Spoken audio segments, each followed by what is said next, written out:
बुद्ध का जिस भोजन के कारण अंत हुआ, उनके जीवन का अंत हुआ, उस दिन भी वे उपदेश करना नहीं भूले।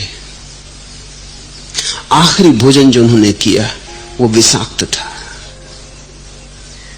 जिसने बुलाया था वो बहुत गरीब आदमी था, इतना गरीब आदमी था कि बाजार से हरी सब्जियां भी खरीद नहीं सकता था।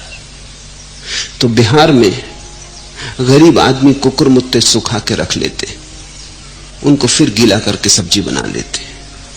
कुकुरमुत्ता ऐसी उग आता है, कहीं भी उग आता है, लकड़ी पर, गंदगी पर, कहीं भी उग आता है, इसलिए उसका नाम कुकुरमुत्ता है। जहां जहां कुत्ते पेशाब करते हैं वहीं उग आता है।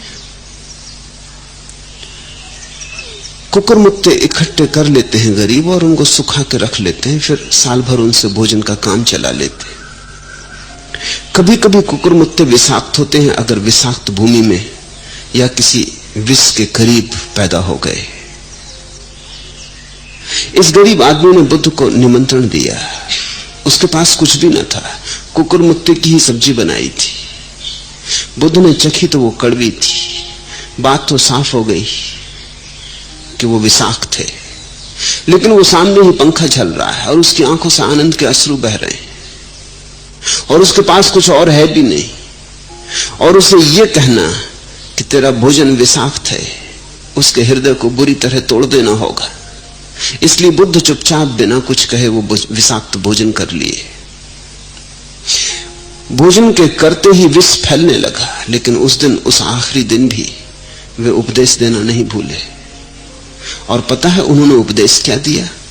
उन्होंने अपने भिक्षुओं को इकट्ठा कर लिया, गांव के लोगों को इकट्ठा कर लिया और कहा, सुनो, दुनिया में दो व्यक्ति महाधन्यशाली हैं, वह मां जो पहली बार बुद्ध को भोजन कराती और वह व्यक्ति जो बुद्ध को अंतिम बार भोजन कराता। ये बहुत धन्यशाली व्यक्ति है जो सामने बैठा है। इसने इतना पुण्य अर्जन किया है, तुम कल्पना न कर सकोगे। और जब भिक्षुओं को पता चला बाद में, जब वैद्य आया और उसने बताया कि तो विषाक्त भोजन था, बचना मुश्किल है,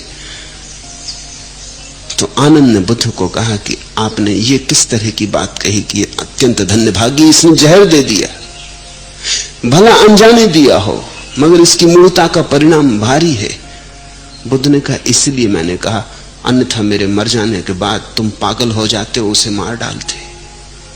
उसकी पूजा करना, क्योंकि अंतिम जिससे भोजन ग्रहण किया बुद्ध ने, वो उतना ही धन्यभागी है जितना जिससे प्रथम किया। ये दो भोजन, पहला और अंतिम, तुम उसकी पूजा करना। आनंद उसने तो प्रेम से दिया है, प्रेम से दिया गया जहर भी अमृत है और अप्रेम से दिया गया अमृत भी जहर है।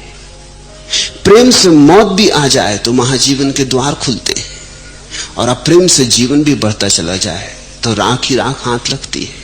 तुम उसका प्रेम देखो, जो हुआ है वो बात तो गौण है। और फिर कौन यहां सदा जीने को आया है? किसी दिन तो मरता है, मरना तो निश्चित था, मरना तो होने ही वाला था।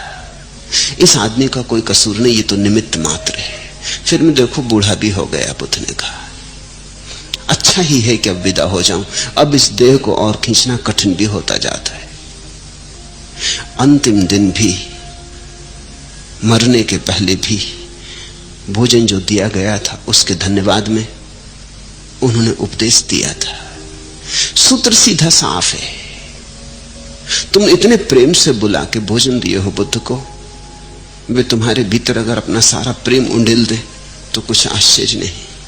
और उनका प्रेम एक ही अर्थ रखता है कि सोया जाग जाए, कि अंधेरे में दिया जले, कि जहां अनंत अनंत जन्मों की दुर्गंध है वहां थोड़ी सी सुवास आत्मा की फैल जाए।